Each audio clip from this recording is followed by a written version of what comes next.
Hello everyone. मेरा नाम वर्षा है और मैं आशा करती हूँ कि आप जहाँ पे भी होंगे आप सब लोग ठीक होंगे। और आज की इस वीडियो में मैं बात करूँगी उन किताबों के बारे में जो कि मैंने अगस्त के महीने पढ़ी थी। तो पहली किताब के साथ शुरू करते हैं जो कि है कौवे और काला पानी, जो कि निर्मल वर्मा जी ने लिखी थी। निर्मल वर्मा जी को हिंदी का जो हाईएस्ट लिटरेरी अवार्ड है वो मिला था। और इस बुक के लिए कौवे और काला पानी के लिए उन्हें साहित्य अकेडमी अवार्ड मिला था 1985 में। ये बुक क्या है कि इसमें 7 छोटी कहानियाँ हैं, उनका कलेक्शन है। और ख़ास बात ये है कि वो हर कहानी एक दूसरे से बिल्कुल ही अलग है। हर कहानी बहुत अच्छी है और एक दूसरे से बहुत ही अलग है। अगर मुझे बोला जाए कि मैं अपनी एक फेवरेट इस पूरे इन सातों कहानियों में से कोई एक फेवरेट चूज़ करने के लिए मुझे बोला जाए तो मैं नहीं कर पाऊँगी। और कोई भी ऐसी कहानी नहीं है जो कि मुझे अच्छी ना लगी हो। तो आप समझ सकते हो कि ये पूरी किताब कितनी अच्छी है।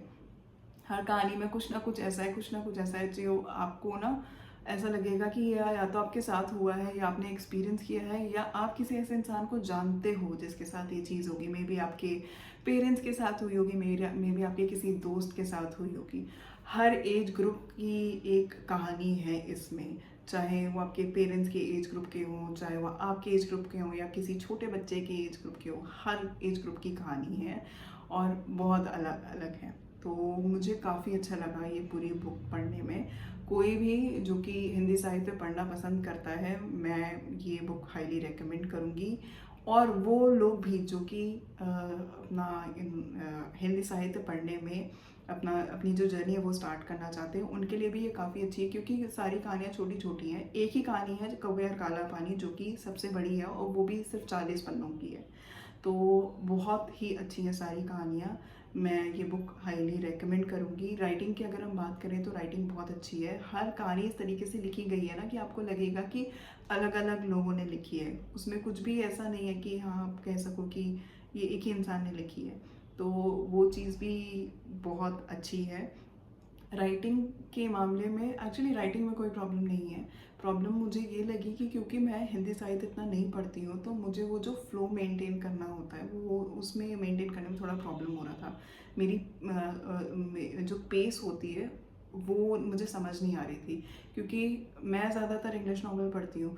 हिंदी साहित्य पढ़ने के लिए ऐसा नहीं है कि मुझे हिंदी आती नहीं है या मुझे बोलने में प्रॉब्लम है या मुझे समझने में कोई प्रॉब्लम है। जो जिस तरीके से ये लिखी गई है, जो प्रॉपर हिंदी के वर्ड हैं, जो प्रॉपर शब्द हैं, वो मैंने शायद अपने स्कूल टाइम पे या और थोड़े बाद तक भी पढ़े होंगे तो मुझे टाइम हो गया। तो मुझे लगता है ये इंग्लिश के साथ, हिंदी के साथ ही नहीं, इंग्लिश में भी होता है कि राइटर टू राइटर जो राइटिंग स्टाइल है वो चेंज होता रहता है। तो उसमें भी थोड़ी प्रॉब्लम होती है। शायद 10-15 पन्नों के बाद आपको समझ में आ जाता है कि आपका पेस क्या होना चाहिए। तो इस बुक में भी यही था कि कुछ 10-15 पन्नों के बाद मेरा जो पेस था वो बन गया था। तो वो प्रॉब्लम मेरी थी, इस बुक की नहीं थी। तो बहुत ही अच्छी लगी मुझे ये बुक और मैं बहुत ज़्यादा रेकमेंड करूँगी इसको। तो आप ये बुक ज़रूर पढ़ें। जो दूसरी बुक मैंने पढ़ी है वो है द बिग लीप बाय के हेंड्रिक्स। और ये एक सेल्फ हेल्प बुक है जिसमें कि आपको बताया गया है कि आप खुद कैसे अपने रास्ते में होते हो, अपने सक्सेसफुल होने के रास्ते में होते हो। कि there are 4 zones that the author has described. These are the 4 zones of work. First is the zone of incompetence, then there is a zone of competence, zone of excellence and the zone of genius. जो हमारा goal है, that goal is to reach the zone of genius, जहाँ पे you will enjoy everything you have achieved. वहाँ पे कभी भी आपको ऐसी फीलिंग नहीं आएगी कि no you are not, you do not belong there, या एक इन्फीरियोरिटी कॉम्प्लेक्स होता है वो कुछ भी नहीं लगेगा आपको। जो जोन ऑफ एक्सीलेंस है, it's where a lot of people remain. अगर वो वहाँ से स्टार्ट करते हैं जोन ऑफ इनकॉम्पिटेंस से या जोन ऑफ कॉम्पिटेंस से, या आते हैं जोन ऑफ एक्सेलेंस पे, तो उस वहीं पे ही रह जाते हैं। ये एक ऐसा जोन है जिसमें कि आप जो करते हो वो उसमें आप एक्सेल करते हो। और आपकी जो रिलेशनशिप है with your company, with your organisation, with your family, with your friends, it's very good.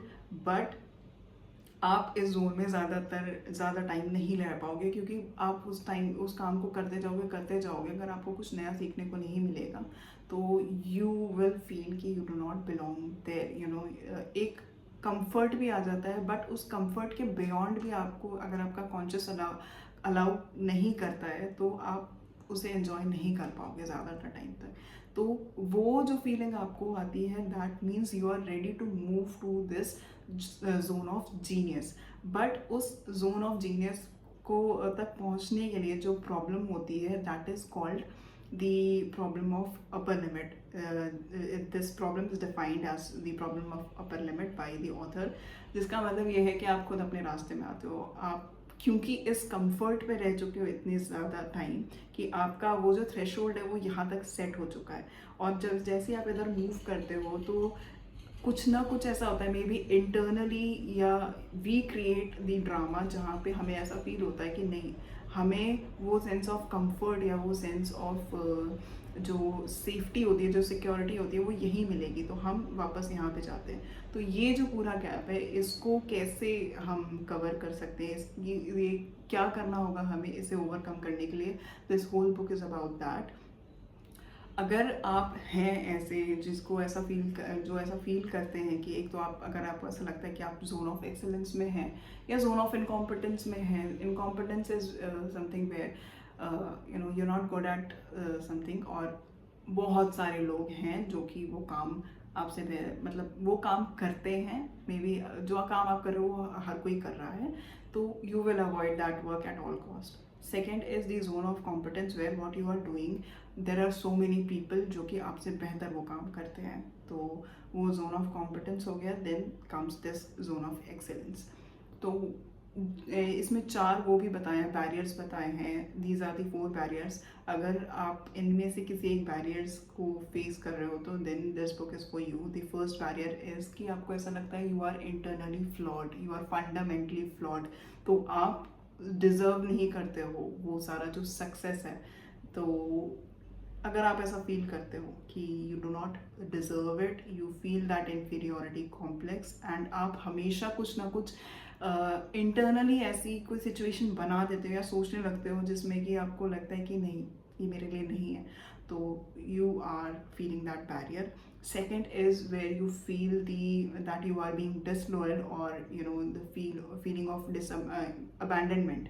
इसमें क्या है कि आपको ऐसा लगता है कि अगर आप एक लेवल ऊपर जा रहे हो then you are being disloyal to people around you, क्योंकि कई बार ऐसा होता है जब आप एक लेवल ऊपर उठते हो तो जो भी पीपल से आप सराउंडेड होते हो they might not relate to you a lot, and they might feel कि आप चेंज हो गए हो, तो आपको ऐसा लगता है कि you are being disloyal to them. एक जो तीसरा बैरियर है उसमें ये है कि जब भी आप ऐसा लेवल अप कर रहे होते हो, आपको लगता है कि आप आउटशाइन कर रहे हो दूसरे को, तो वो वाली फीलिंग भी आपको वापस उसी जोन में ढकेलती है। चौथा भी एक बैरियर है जिसमें कि आपको ऐसा लगता है कि शायद आप ये सब डिज़र्व नहीं करते हो, अगर ऐसा करते हो आप तो आप किसी और का कुछ ले रहे हो, you are deceiving someone else. So अगर आपको ये सारी चीज़ें लगती हैं तो I think this book is for you, and it's kind of something कि हर किसी ने कहीं ना कहीं ये फील किया होगा कि जो मैं कर रही हूँ या कर रहा हूँ अचीव करने के लिए कुछ, शायद ये ठीक नहीं है, या आप उस कंफर्ट जोन पे वापस आना चाहते हो, तो ये उस चीज़ के लिए, और ये आपको हेल्प करेगी इसमें कि आप परमानेंटली जो अपर लिमिट प्रॉब्लम है उससे बाहर आ जाओ। तो I really enjoyed reading this book and I recommend this book. तो ये दूसरी बुक थी। जो तीसरी बुक मैंने पढ़ी है, that book is the courage to be disliked. It is very popular book and this is also self help book. जो अच्छी बात है इस बुक के बारे में वो ये है कि जो पूरा फॉर्मेट है वो एक जो नॉर्मल सेल्फ हेल्प बुक है, जो दूसरी सेल्फ हेल्प बुक्स मैंने पढ़ी है उस फॉर्मेट में नहीं है। दी सेल्फ बुक्स जो अभी तक मैंने पढ़ी उनमें ये होता है कि they discuss about problems, they tell you कि you think this way and you should think this way, this is how you can solve this problem and all those kind of things, जो कि जिससे मुझे problem नहीं है, but this was a very different format and a refreshing one, क्योंकि इसमें there is this younger person who is talking to this philosopher about everything about life, and कहीं पे भी ऐसा उसे लगता है कि he is not able to agree to the points that philosopher is making. He counters that point, and बहुत सारी ऐसी बातें थी इसमें जिसमें I also felt कि I cannot agree completely to the point that the philosopher is making, and this same point was being raised by that other person. I really liked that book, but I also felt that जो बहुत सारे points थे इसमें वो एक ideal world के लिए होते हैं.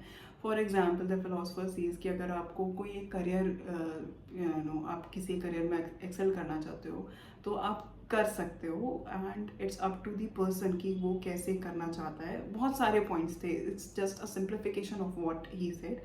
तो इस पे आई फेल्ट कि it's not that easy. Of course अगर आप किसी चीज़ पे अपना माइंड फोकस कर दो तो वो अचीवेबल होता है, but it does not apply to everyone. मेरे पास जो रिसोर्सेज हैं ज़रूरी नहीं है किसी दूसरे के पास. हो सकता है किसी दूसरे के पास थोड़े ज़्यादा रिसोर्सेज हो सकता है किसी और के पास बिल्कुल भी वो रिसोर्सेज नहीं हो. जैसे कि हम एजुकेशन के टर्म्स में भी बोल सकते हैं कि I got the education because my parents were able to provide me that education, but there are children जिनके पास वो एजुकेशन लेना बहुत मुश्किल है, वो रिसोर्सेज पाना बहुत ही मुश्किल है. तो उन पे ये जो सारी चीज़ें उतनी ईजिली एप्लीकेबल नहीं होती हैं. And the same point was raised by that youth who was talking to the philosopher. जो पूरी डिस्पैरिटी होती है उसके बारे में वो ही raise that point, and I agreed to a lot of points that the philosopher made, yet there are were certain points where I felt कि this is an ideal world he's talking about. So yet I really enjoyed reading this book. As I said, format was really good. It was easy to understand also. अगर आप philosophy में मतलब interested हो तो इस book में Freud की जो philosophy है which is about cause and effect, which says कि जो भी आपके पास्ट में हुआ है, अगर आपका पास्ट ट्रॉमेटिक रहा है तो it affects the kind of person you become, you are today, the kind of personality you are today. And then there is another person Adler whose philosophy says कि जो भी आपके पास्ट में हुआ it has nothing to do with the kind of person you are today. What you are today is because of your present surroundings, is because of your it's because of how your present is. So your past has nothing to do with your present, the present you. So जो Freud की philosophy है it's called etiology, and जो Adler की philosophy है it is defined as teleology. So उसके बारे में पूरा डिस्कशन है, and it's very good to read about these philosophies and how these philosophers use to think. बहुत सारे चीज़ें हैं जिसमें कि काउंटर की गई हैं दोनों की फिलोसफी जो जैसे भी है. तो अगर आप इंटरेस्टेड हो, अगर आप एक बेसिक आइडिया लेना चाहते हो, मतलब it's not easy. I have been trying to read philosophies जो फिलोसफी बेस्ड बुक होती हैं, जो प्रॉपर बुक होती हैं, and I find it a bit difficult to read those books, but ये book easy to understand थी. तो अगर आप basic idea लेना चाहते हो उन philosophies का तो I think it's a good book. Also अगर आप थोड़े बहुत you feel that inferiority complex, you feel these कि आप कहीं ना कहीं you dislike yourself for certain things, you're not able to achieve certain things, I think this book will help you to a lot of to a certain level. And yes, I enjoyed reading this one. Even though I did not agree to a lot of things said in the book, I still will recommend everyone to read it. I highly recommend reading this book. And yeah, that was the video, and I hope you enjoyed this video. And so if you like this video, please like this video.